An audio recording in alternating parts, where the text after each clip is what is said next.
Kevin Love is looking like the Kevin Love of the Minnesota Timberwolves. Francis Maxwell, I shite you not. You like that? I love shite in any other context. There's a couple things you've taught me over the years. Besides the wonderful game of world football, where I've learned a ton, there's certain phrases that you still, like, I'm bewildered by on certain mornings when you'll come in. Like, when Toys Out the Prom was a new one that I hadn't heard. Toys Out the Prom. And that now it's been in rotation on the channel for a couple months, but shite has been since day one. Shite has been since, like, the USMT's bad performances when they had him in the World Cup. Like, 3 years ago. Shite will never go anywhere. Like, there's the thing about the difference between shite and shit, right, is we go on this perfectly monetizable rampage. Like, you can get your shit together, means, like, get everything together. But if you turn around and go, you get your shite together, you envision picking up shite and bringing it together. And your hands are dirty, like literal shite. It just has more oomph to it. Like, this coffee tastes like shite. Yeah, exactly. That coffee tastes like shite is so much worse than that coffee tastes like shit. Unless it's Austin Powers. Yeah, unless it's unless you say it with the British accent. Because it's literally. It is shit, Austin. It is shit, Austin. It's not just me then. Nutty. A bit nutty. Back to Kevin Love. Let's go to some. Not shite. Let's go to Kevin Love. He was not shite right now. And by the way, never really was shite. The on-court, off-court numbers, like a lot of people during the first year with the Cavaliers was Kevin Love's a problem. Should have kept Wiggins. Second year with the Cavaliers, I don't know what Kevin Love's doing. It's just taken him some time. So element number 1 and number 2 are some stats. Stats! Graphics and stats! D1. Give him the D, number 1. It's a nice little trend here, and you're seeing that in 2016, it's looking a lot more like his Minnesota numbers of 2011 and 2013, where he's risen up with 21 points per game. He's the only player in the league, aside from Anthony Davis, averaging over 20 points and over 10 rebounds. Wow. That's some good company to be in. To the next one, Reddit, I think, pointed out, I'm sorry, not Reddit, his game-by-game numbers, and by that I actually mean season-by-season numbers. Jesus, Jason. 21.1 points per game and 10.4 rebounds. No, I know it's not 18 and 14 and 26 and 13 like he had with the Timberwolves, but he was the entirety of the offense. And if you go to the per 36-minute numbers, which evens out everybody if they played 36 minutes per game, they're really, really close. Well, what is it, Francis? Oh, thank you for asking. Here we go. 3 things that I've noticed with Kevin Love. Catch and shoot without hesitation. He's bulked up in the offseason, and I don't mean bulked up by like fatness. Like, he's gotten stronger, it looks like. And he's exploiting the wing matchups. And lastly, he's taking advantage, finally, of the space created by Kevin Love. No, by Kyrie Irving and LeBron James.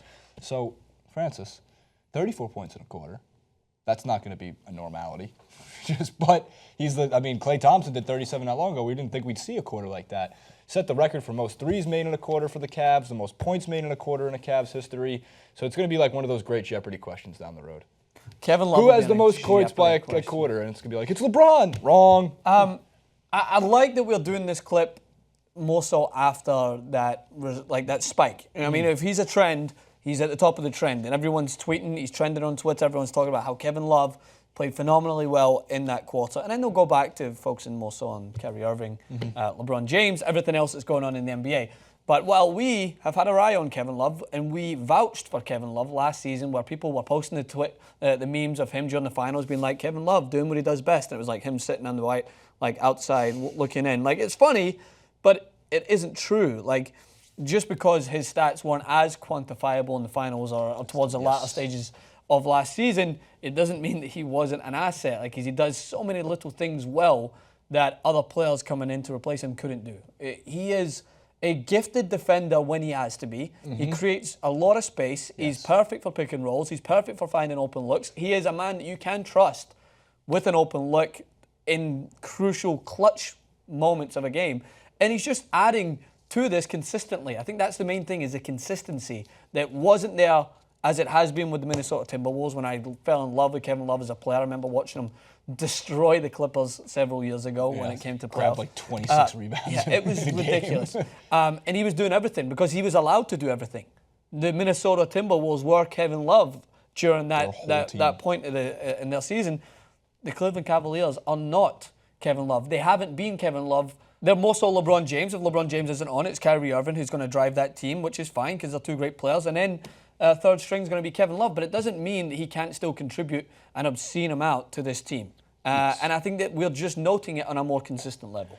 And it's important to note because, look, every player has their critics. You can't name a player right now without being able to find an equal amount of love and hate for said player. He mentioned Steph Curry. He's either the best shooter we've seen of our generation or he's extremely overrated. Yeah. There's always two sides to that argument. Kevin Love doesn't get nearly as much attention, especially because you play on a team with LeBron James, Kyrie Irving, and J.R. Smith, who creates a lot of attention for himself anyway. Kevin Love has the ball at the top. He eventually passes it to LeBron James, who's matched up against Jimmy Butler, top of your screen, which causes a nightmare for teams in general because if you freeze it right here, LeBron, being the gifted passer that he is, decides to go to Kevin Love. Robin Lopez is too slow to move over. Yeah. He could have hit Kyrie Irving. Who's open? It gives LeBron the choice. It opens another weapon, and it does create space because if Robin Lopez were to cut in and they wanted to get that three, that's a very little bit of J.R. Smith's arm wide open on the three-point line, where J.R. Smith knows if that ball comes to me, he's going to shoot it. But to that graphic what I was talking about before, and like without hesitation, Kevin Love looked, scared isn't the right word, but he looked a little bit delayed in his first 2 years with the Cavs. He was not firing at will like he knows he's able to, and he is a great three-point shooter when he wants to be. He was hitting up until November 30th. Some things might have changed on this Cavs losing streak because they lost 3 straight. Up until like November 29th to November 30th, he was shooting around 42% from three. Yeah. That's a remarkable feat. But their last 3 games, 118-101 loss to the Bucks, clip coming on that tomorrow too. 113-94 loss against the Clippers at home. And then the Bulls, 111-105 to Dwayne Wade's Bulls. And that came from that screenshot. They ended up losing that game, but it's besides the point. They play the Hawks Monday night when we're shooting this clip. So, maybe they bust out of that streak. LeBron does not seem happy. I think that it's foolish for anyone to come in and look at a team that has so many moving pieces, big moving pieces, who came from franchises where they were the sole and important figure, to think that there's not going to be an adjustment process. Those same fools that were ragging on LeBron James merely 10, 15 games into his initial season with the Miami Heat, and then were left to eat their words 4 consecutive finals later, and still were criticizing he only him. won 2. Yeah, still criticizing. But he only won 2. Greatness is the ability to adjust. Like, that's always something that I've been taught no matter what. Like, you can be a fantastic player no matter what. Lionel Messi had to take a reduced amount of shots in order to allow for Luis Suarez to thrive. Does that mean that Lionel Messi is compromising his own ability? No, it just means he's moving to find success for the overall team. And I think that in any franchises we will see, like by the end of the year, if the Golden State Warriors don't win, you better believe there'll be facts breaking down how Steph Curry's performance dropped this year in order to allow for Kevin Durant. But then if they go to the finals and they go and win on a consistent basis, and overall as a team start to play better, those same critics will be silenced. It all depends on the end result. So Kevin Love's more retreated performance last year worked for the Cleveland Cavaliers because they're the champions. And he's performing well at the moment. But that doesn't mean that I'm going to think to myself, Kyrie Irving and LeBron James must be giving up a lot of their play in order to Kevin Love to do this. No, they're adjusting as a team. It's all Kobe and Michael's fault. If they didn't get 5 and 6 championships respectively, we wouldn't be looking at such a ridiculous number of championships that define their greatness. Yeah, exactly. And hold them up to that level. Think about the conversations about some of the best players in the NBA. Steph Curry already has 1 championship, which means he's out of the argument of greatest ever player to never win a championship. Yeah. Like, we talk about Tracy McGrady being one of the best scorers for a 5-year arc, right? Didn't win a championship, though, so, how much like Kobe could he really have been? We need to get our heads, and I mean this collectively, out of our asses when we talk about championships and greatness. It's not necessarily synonymous. It only helps your argument, but I don't think not winning a couple of them takes away so much. So Kevin Love, is he a great player right now? Yes. Was he a great player the last 2 years? Actually, yes. Watch the tape. Don't just look at the numbers. I just wanted to show you a few of the numbers anyway. We like numbers. Comment below. I mentioned this on the other video and the other video, and in the comment section below. YouTube's doing some sneaky stuff. Like I said, HJHD Productions, a few other channels. I think PewDiePie's deleting his channel. I'll believe it when I see it. 50 million subscribers, and he's going to create a new channel where he only asks for likes. We don't beg you guys for likes and comments. We hope that you watch the videos and you like it because you like it. But if you like it and you like that, then you like that. Then you like this video. Then you like the video. You like that.